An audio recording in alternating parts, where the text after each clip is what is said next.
প্রধানমন্ত্রী নরেন্দ্র মোদীকে হত্যা করার ষড়যন্ত্রে জল ঢেলে দিল রাশিয়া আর ভারতের যৌথ অপারেশন।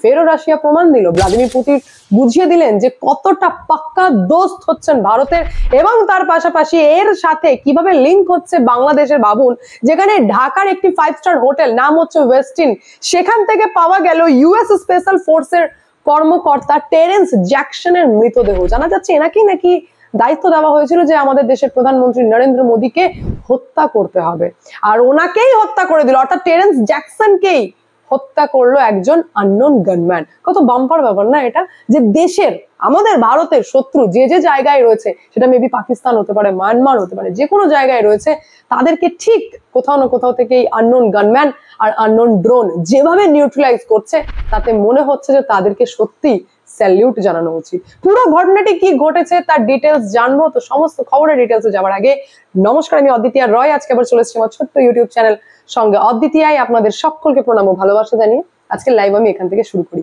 দেখুন, দেশের প্রধানমন্ত্রীকে যে টার্গেট করা হয় ভারতের, সেটা নতুন ব্যাপার কিছু নেই, ইতিহাস আমাদের সাক্ষী রয়েছে। আমরা দেখেছি এরকম আমাদের দেশের প্রধানমন্ত্রীকে রহস্যজনকভাবে মৃত্যুবরণ করতে। তার মধ্যে টপে তো নাম রয়েছে লাল বাহাদুর শাস্ত্রী, তারপরও আমরা দেখেছি ইন্দিরা গান্ধী থেকে শুরু করে রাজীব গান্ধী, এনাদেরকেও হত্যা করা হয়েছে। সুতরাং প্রধানমন্ত্রীদেরকে যে টার্গেট করা হয়, তার থেকে অনেক বড় ব্যাপার হচ্ছে যে এখন ভারত কতটা সক্ষম, যে হঠাৎ করে দেখা যাচ্ছে এই কিছু কয়েক বছর ধরে যে সমস্ত জায়গায় ভারতের শত্রুরা ঘুরে বেড়াচ্ছে, ভারতের বিরুদ্ধে প্ল্যানিং করছে, তাদেরকে কোথাও না কোথাও থেকে আননোন গানম্যান আর আননোন ড্রোন নিউট্রালাইজ করছে। সেটা পাকিস্তান হতে পারে, মায়ানমার হতে পারে, যে কোনো জায়গায়। সেম ভাবে এবার দেখা গেল যে বাংলাদেশের ঢাকার ওয়েস্টিন হোটেলের রুম নম্বর 808-এ বসে যে আমাদের দেশের প্রধানমন্ত্রী নরেন্দ্র মোদীকে মারার প্ল্যানিং করছিল, ছক করছিল, তাকেই আননোন গানম্যান হত্যা করে। আরেকটু ডিটেলসে বলি, কারণ ডট টু ডট ম্যাচ করাটা এখানে বেশি ইম্পর্টেন্ট হয়ে দাঁড়ায়। আপনাদের নিশ্চয়ই মনে পড়ছে 31 আগস্টের চায়নাতে একটি সামিট ছিল, সেটা হচ্ছে SCO সামিট, যেটা সাংঘাই কোঅপারেশন সামিট, যেখানে চায়না, রাশিয়া আর ভারতের বন্ধুত্ব পুরো ইন্টারন্যাশনালি দেখা গেছে। আর সব থেকে বেশি এই বন্ধুত্ব দেখে যদি কেউ জ্বলে থাকে, তাহলে সেটা হচ্ছে আমেরিকা। পুতিন, ট্রাম্পের দিক থেকে বিভিন্ন রকম মন্তব্য সামনে আসছিল এই বন্ধুত্বকে নিয়ে। চায়না ভারতের নাকি কোনো বন্ধুত্ব হতেই পারে না, এরকম বিভিন্ন মন্তব্য ট্রাম্পের দিক থেকে আসছিল। সেখানে তিয়ানজিনে দাঁড়িয়ে পাকিস্তানের প্রধানমন্ত্রীকে তো অপমান করা থেকে শুরু করে ভারতের প্রধানমন্ত্রীর সাথে পুতিনের বন্ধুত্বর একটা অদ্ভুত রকম ফটো আমাদের সামনে ভাইরাল হয়। ছবিতে আমরা দেখতে পাই যে একটি গাড়িতে, যেখানে ভ্লাদিমির পুতিনের সাথে প্রধানমন্ত্রী বসে রয়েছেন, এবং দেখা যাচ্ছে যে ভীষণ একটা বন্ধুত্বের ব্যাপার, যেখানে 45 মিনিট একটা আনপ্ল্যান্ড কনভারসেশন তাদের মধ্যে হয়। ছবিটা আমাদের সামনে ভাইরাল হয়, বন্ধুত্ব আমাদের সামনে আসে, কিন্তু তার পেছনের গল্পটা একদম অন্যরকম আর ভীষণ ইন্টারেস্টিং একটা গল্প। বিষয়টা হচ্ছে যে সেই সামিট যখন কমপ্লিট হয়, তখন আমরা প্রত্যেকেই জানি যে প্রায় 1 ঘন্টার কাছাকাছি পুতিন অপেক্ষা করছিলেন প্রধানমন্ত্রী নরেন্দ্র মোদীর জন্য।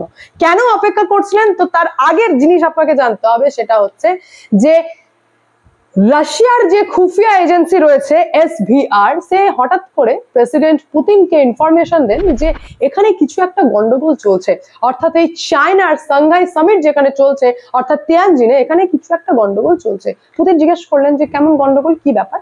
তো খুফিয়া এজেন্সি বলছেন যে আমরা কিছু একটা মিস্টিরিয়াস এখানে পাচ্ছি, কিছু একটা গন্ডগোল তো চলছে, কারণ আমরা এখানে আমেরিকার এজেন্টকে দেখতে পেয়েছি।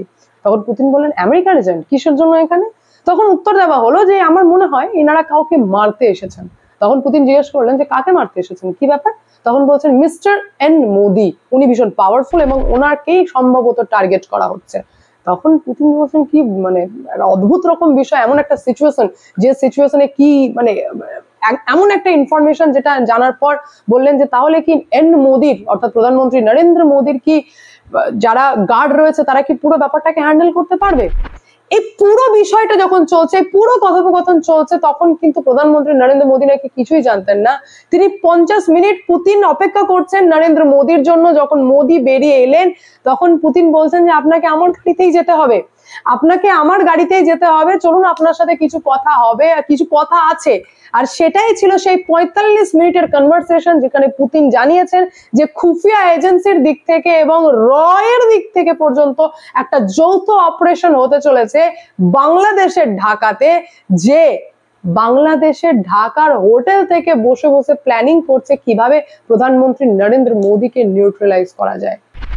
প্রধানমন্ত্রী নরেন্দ্র মোদীর যে বিদেশ ট্রিপ ছিল সেটা 27 থেকে একদম টানা 31 আগস্ট পর্যন্ত ছিল বিদেশেই, মানে একবার চায়না থেকে বৈঠক কমপ্লিট করে জাপান যাওয়ার কথা ছিল, এবং তারই মধ্যে হঠাৎ করে ঢাকার ওয়েস্টিন 5 স্টার হোটেলে চেক ইন করেছিলেন টেরেন্স জ্যাকসন, যার উদ্দেশ্য ছিল নাকি বাংলাদেশে আসার উদ্দেশ্য ছিল যে বাংলাদেশে যে সমস্ত মানে অক্ষম সেনাবাহিনী রয়েছে তাদেরকে নাকি ট্রেনিং দেবে, তাদেরকে শেখাবে যে কি করে মানে যুদ্ধ করতে হয়, কি করে সমস্ত কিছু করতে হয়। এটা ছিল অফিসিয়ালি অ্যানাউন্সমেন্ট, কিন্তু তলায় তলায় জানা যায় যে এই ইউএস স্পেশাল ফোর্সের কর্মকর্তা টেরেন্স জ্যাকসন, যাকে নাকি সিআইএ পাঠিয়েছে, আমেরিকার খুফিয়া এজেন্সি পাঠিয়েছে, আর কিসের জন্য পাঠিয়েছে যে তার এজেন্ডাই হচ্ছে যে ভারতের প্রধানমন্ত্রী নরেন্দ্র মোদীকে টার্গেট করা, আর দ্বিতীয় হচ্ছে ভারতের মধ্যে এমন একটা অস্থিরতা তৈরি করা যাতে প্রধানমন্ত্রী নিজের বিদেশের বৈঠক ছেড়ে ইমিডিয়েটলি ভারতে ফিরতে বাধ্য হয়, এবং যার জন্য ফান্ডিং এর কথা পর্যন্ত সামনে আসছে। আর এই সমস্ত প্ল্যানিং ঢাকাতে চলছে, তখনই এন্ট্রি হয় আননোন গানম্যানের, এবং সেই আননোন গানম্যান নিউট্রালাইজ করে টেরেন্স জ্যাকসনের। আরো বেশি ব্যাপারটা আপনারা বুঝতে পারবেন যে কতটা অবাক করা ব্যাপার। আপনারা একবার ভাবুন, ইউএস স্পেশাল ফোর্সের কর্মকর্তা টেরেন্স জ্যাকসন, যিনি বাংলাদেশের মাটিতে হঠাৎ করে রহস্যজনকভাবে যার মৃত্যু ঘটে, তার জন্য আমেরিকার প্রেসিডেন্টের কোনো মাথা ব্যথা নেই, কোনো টুইট নেই, কোনো কথা নেই, কোনো চর্চা নেই, এমনকি মিডিয়া কভারেজও নেই। ঘটলো কি, যখন বডি পাওয়া গেল তখন হঠাৎ করে আমেরিকার এম্বাসির দিক থেকে বিশাল বিশাল টিম নেমে পড়ে। প্রথমেই যেটা করে সেটা হচ্ছে মিডিয়া কভারেজকে বন্ধ করে, আর দ্বিতীয় যেটা করে সেটা হচ্ছে ঢাকার সেই ওয়েস্টিন 5 স্টার হোটেলের যত স্টাফ ছিল তাদেরকে হুমকি চুমকি দেওয়া হয়, এবং বলা হয় যে এই কথা যেন এখান থেকে কোনোভাবে লিক না হয়। আর যেটা করে সেটা হচ্ছে জ্যাকসনের বডি সঙ্গে সঙ্গে বের করে ইউএস ট্রান্সফার করা হয়, এবং সেই হোটেল রুম থেকে বিভিন্ন রকম ব্যাগ পত্রকে এক জায়গায় করে তারা সঙ্গে সঙ্গে সেটাকে ইউএসএ ট্রান্সফার করে। ইনফ্যাক্ট অবাক করা বিষয় তো তখন জানা গেল যখন ঢাকার পুলিশ অর্থাৎ বাংলাদেশের লোকাল পুলিশকে পুরো বিষয়টার মধ্যে ইনভলভই হতে দেয়নি আমেরিকার এম্বাসি। বলেছেন যে পুরো বিষয়টা আমরা দেখে নেব, এখানে লোকাল পুলিশের ইনভলভমেন্ট বা ইনভেস্টিগেশনের কোনো প্রয়োজন নেই, কারণ আমাদের এখানকার লোকের সাথে হয়েছে, আমাদের ইউএস স্পেশাল ফোর্সের কর্মকর্তা আমরা বুঝে নেব বলে পুরো ব্যাপারটা টিম নেমে আমেরিকার এম্বাসির দিক থেকে টিম নেমে পুরো ব্যাপারটাকে নিজের মধ্যে ধামা চাপা দিয়ে দেয়। এ তো গেল এক ডট।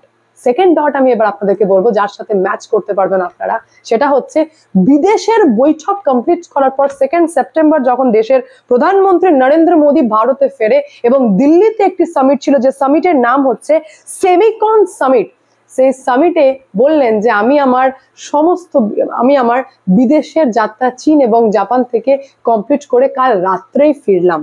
এই কথা বলতে সেই সামিটে উপস্থিত থাকা সমস্ত ব্যক্তি হাততালি মারতে লাগেন। হাততালি মারার পর প্রধানমন্ত্রী বলেন যে হাততালিটা কেন মারছেন, আমি বিদেশে গেছিলাম, চীন জাপান গেছিলাম সেই কারণে, নাকি আমি ফিরে চলে এলাম সেই কারণে?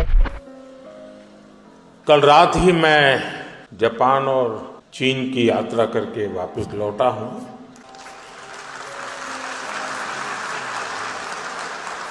आप गया था इसकी ताली बजा रहे हो, आया हूं इसकी ताली बजा रहे हो।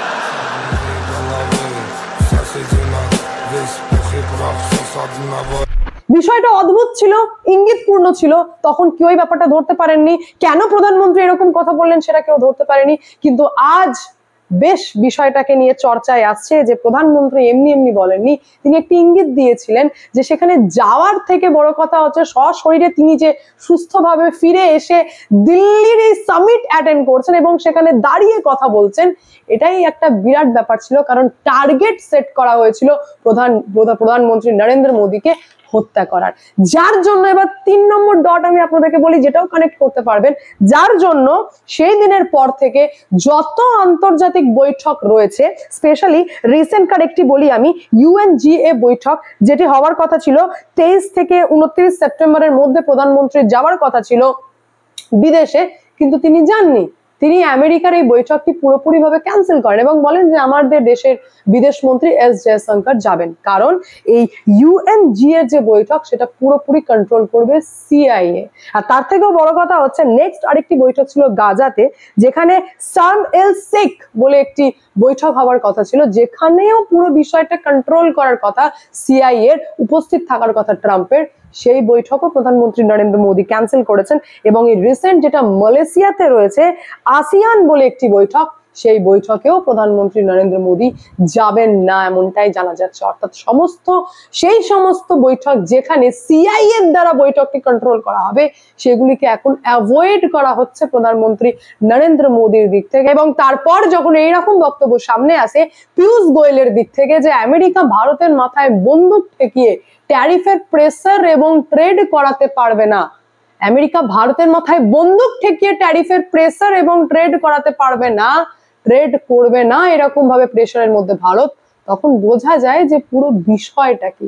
বাকি এই পুরো ঘটনার উপর আপনাদের মন্তব্য কি কমেন্টের মাধ্যমে জানাবেন। আমি এখানে এন্ড করব, দেখা হচ্ছে নেক্সট ভিডিওতে।